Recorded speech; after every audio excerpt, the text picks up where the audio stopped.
Hello, how are you? How's everyone?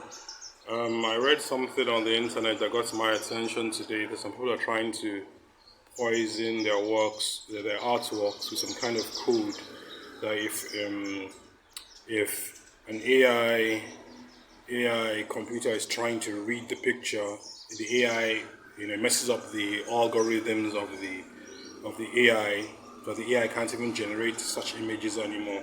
I think it's very strange in the sense of, and very backward to really try and stop AI from developing, in the sense that man has always been technology based, and technology is nothing to fear about technology, because technology is basically people.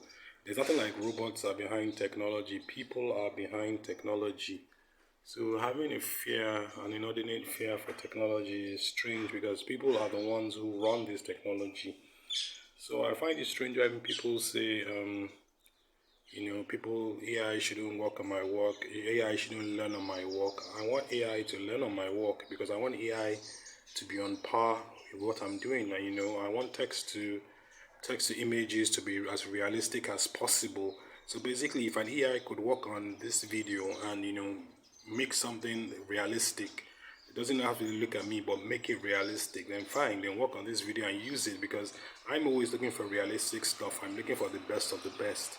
And for AI to develop, AI needs pictures. So I'm willing to give up all my pictures on Facebook.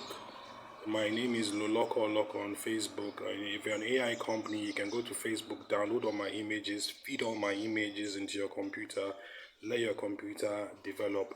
And I would like to say that owners of AI companies, especially text to image, can start taking pictures of their own. Perhaps they can buy a Huawei phone and take these pictures. They can take pictures, maybe 1,000 pictures a day, and feed these pictures into their own machines.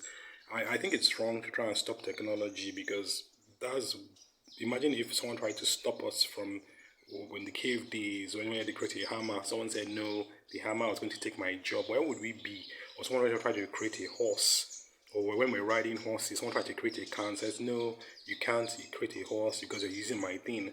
Where would we be? That means we would be in the Stone Age if we didn't try and move forward. So the camera took over from the artist. The first people who drew were the artists. The artists still draw, and artists still draw for large amounts of money. So the only people who get redundant with technology are people who aren't doing their work well. People who are mediocre get left behind, but the good ones, because what is good is good. What is good is good, and what is good is good, and what lasts. Like someone like Jesus Christ has been around for the last 2,000 years, still marching forward, because he knew his onions. So he's gonna be around for the next 10,000 years. So the only people who are really scared of technology are people who are really mediocre and who are not willing to work hard, or people who have just plateaued, who are not looking for the next best thing in their line of work. Because when you're looking in your line of work, your best effort is not good enough. Nobody's effort is good enough. You're always pushing on for what is better than your work. So I personally think it's strange. It's very retrogressive to try and hold technology down, especially when technology is harmless, like text to image. The photographs. Imagine if we hadn't developed the camera, we'd still be drawing, and drawing takes forever. So, and the reason why text to image is so important is because if you want to create a location in a scene, like I have a thing against water, but if I have a great text to image, it can create something in water, like an alligator in water. I don't have to get to the water. So it's important that these images are made to be as realistic as possible. And nobody should be afraid that this text AI is going to make me redundant, because it's not. I've used all the text images there are, and I see that, look, these things are not realistic at all. There's so much work to be done. There's so much work to do. I think they've done a lot. I'll say they've done 30% of the work. The next thing is the detailing, the contrasts, the detailing contrasts, the skin tones. Sometimes the menus are too saturated. So I think that basically these machines need to learn more. And anybody who is scared, oh, they're learning from us, they're learning from us. Basically, I look around every day and I see that, look, there's more to realism than we see. Realism is real life. And if you're a photographer, you can make your stuff look more real. there are tricks you can use to make your pictures look clearer, look better. But basically, the AI will keep on having to always be a step behind.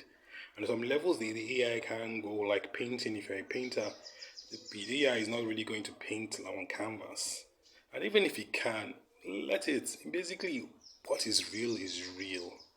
And what isn't real is not real. There's nothing to be scared about. Like, you can't spend all your time on the internet. People say the internet takes up so much time, but you can't eat on the internet. You have to take out time to eat. So nothing is really going to change the order of things, because the order of things is laid down. The order of things is laid down, and basically, man isn't changing anything. Man can't change anything because it's laid down. Like if you change it, you destroy the order, and you destroy the order. Order destroys you.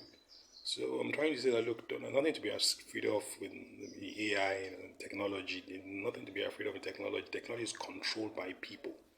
Get controlled by people, and only if we would allow technology not to be controlled by people, people always and should always control technology. So as I said before, you can just go to Facebook or download all my pictures, feed my pictures into your AI machine, and let your AI machine learn. And get a phone. All companies who make generative images, get a phone, take pictures, take 1,000 pictures, train. Make your girlfriend your female model. You be the main model. Train these things on yourself. So when these companies who don't want progress say, oh, don't use our images, you use your own images.